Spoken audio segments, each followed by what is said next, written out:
Welcome back, everybody. It's been a really long time since we've made a video, but we're back today. I'm not going to get into, apologizing, things like that. Life happens. We're going to get to work today. So the first thing I want to do is I want to run you guys through some of the stuff that I've done since my last video. It hasn't been a lot, but there are some updates. If you're following me on Instagram, if you're not, you should. The link will be below. If you are watching me there, you're following me there, then you'll see that we actually got the car started. We got it running.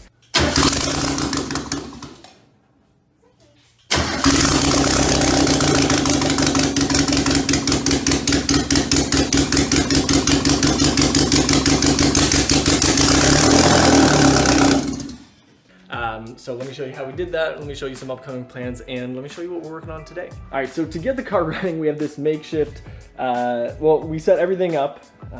We have our makeshift kind of fuel tank system here. We have our very temporary fuel line running to our, where the fuel goes in, which is this line right here. So the fuel line runs to here, which goes on the inside of the fuel rail. And now I asked someone about this, someone who said that they were a Miata specialist, because this is a engine from a Miata, and he said that it goes in at the fuel regulator. And so this is the fuel regulator, and down here, I know it's hard to see, but that is the inlet for that.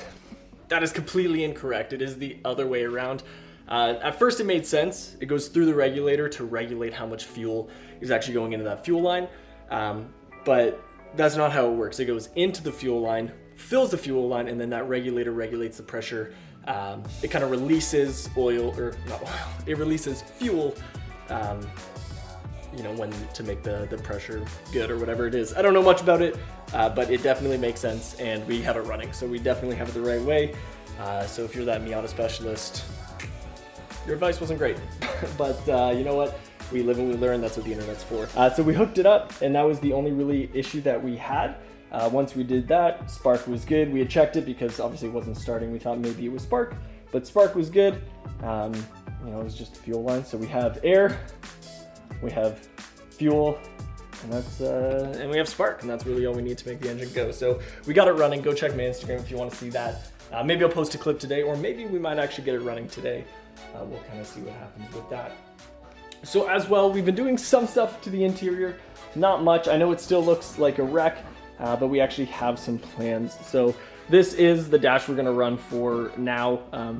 There's basically gonna be two steps to this car running: temporary, testing, all that kind of stuff. And once I know that it's good to go, it feels safe, then I'm gonna focus on the interior. But until then, we're just gonna make it so it works and it's safe and go from there. So this is our temporary dash. That is going to be cut out of metal. We have our plate that is going to cover that, obviously over the shifter. But I need to attach the handbrake, so I'm kind of mocking that up there. I still need to kind of run all the electrical to where it needs to go, but I have it pretty well mapped out. I just actually have to do it. And besides that, the only other new thing is brake lines. So my friend Luke, if you don't know who he is, his YouTube is Lifted Wrangler. If you're into this kind of stuff, he's actually building a Honda Prelude that he's converted to rear-wheel drive. He's dropped a Chevy, a small block Chevy, into the car. So it's gonna be really cool, and he would love some motivation. So go over there, give him a like, give him a subscribe, tell him that Greg from Modern Garage sent you.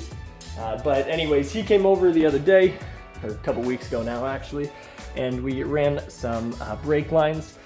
We did the front left. I still need to get the soft lines that attach here, so that's just kind of floating. And this morning I did the front right, front passenger side in the American cars. And so far so good. I'm using there's our pipe bender. I'm just using a very simple flare kit to do it. We had a pneumatic one, or actually, I think it was hydraulic. Yeah, pneumatics with air, right? Yeah, we had a hydraulic one. It was working great, but Luke had to take it with him. So I went out and got my own because we need to get this done.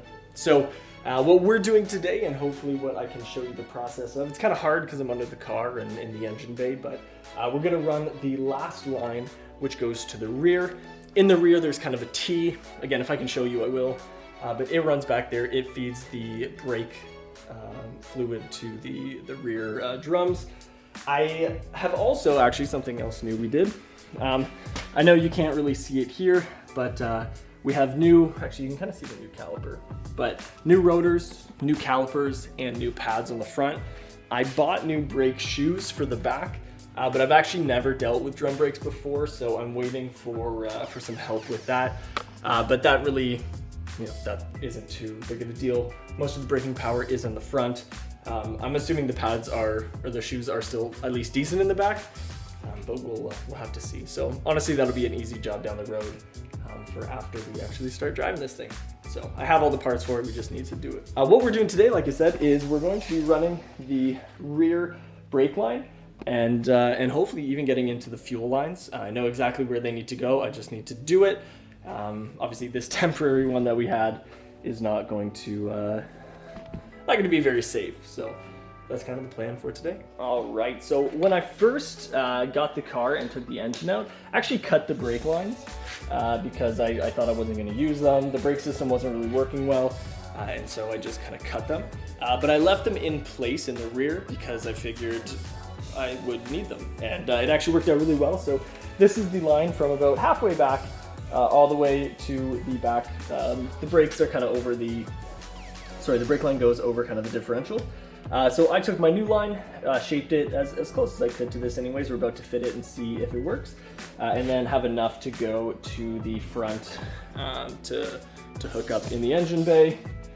It hooks up, let's see if we can brighten that up. It hooks up just underneath here. So that is what we're gonna do. We have the fittings for the ends, so there's nothing left to do but put them on and flare it. So hopefully I can try to show you that.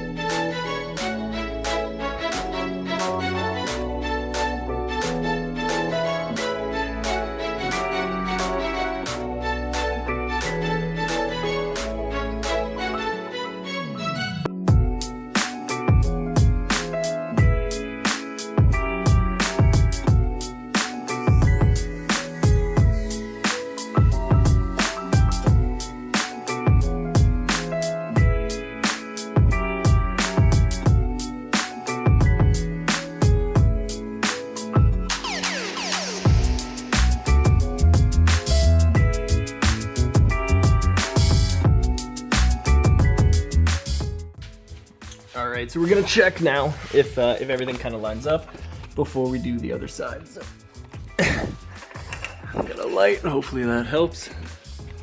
Sorry if the filming's bad, I have no clue where this is pointed.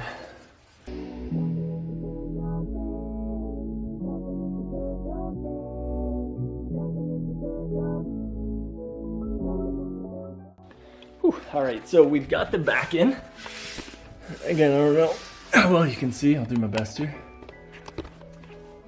Alright, so here's the line, and it goes and connects up there. We get the line in, we've got it in its track, there's like little clips. So now I figured out the length I need for the front, so we gotta cut a little bit off of that and do a nice bend there. And then we'll be ready to install it. It's going pretty well.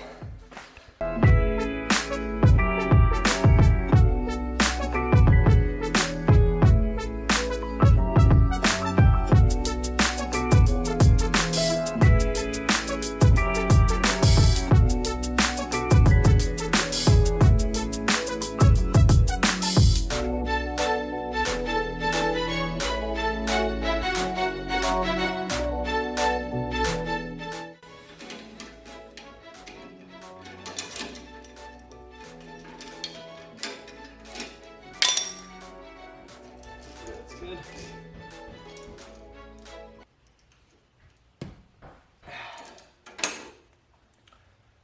When you're doing brake lines, the one mistake you don't want to make, don't flare it till you put your fitting on. So really good flare too. Alright. I didn't leave much room for error because I was doing really well with not doing this, so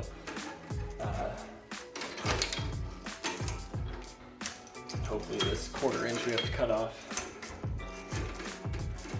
won't be a deal breaker.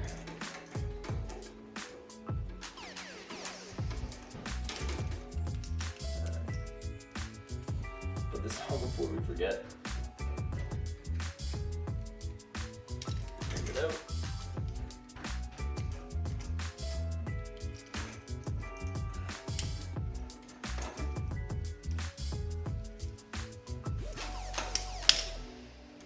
All right, and we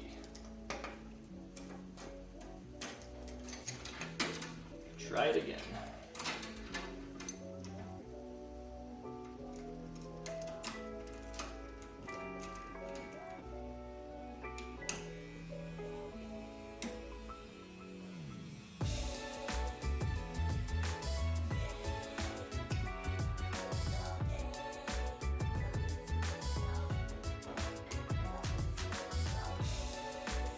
Right, and you should always tighten this one first if you're using one of these. And then this one second. Don't know why, it's just what I was told. This is my first time doing this, so we're doing something wrong. Don't worry, we will be testing the brakes before we actually drive, making sure we don't have any leaks, making sure everything's working well. And if for some reason it's not, I'm gonna get someone who knows what they're doing.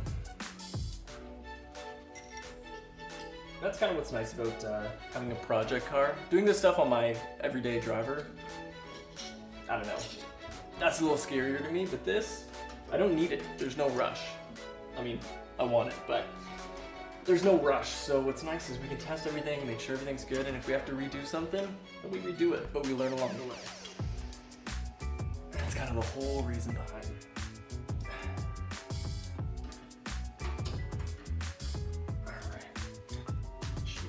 Good.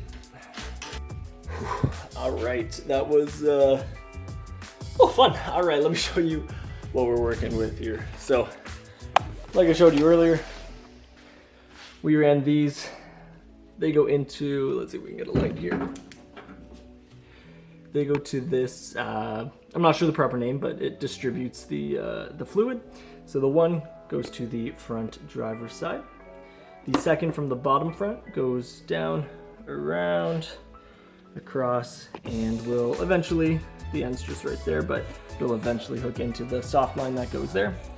Then the front back, or the back top runs to the cylinder, the master cylinder, and the other one drops down underneath the car, runs along all the way to the back and up there and plugs in, and then that runs around to both sides, which I'm hoping those lines are still good.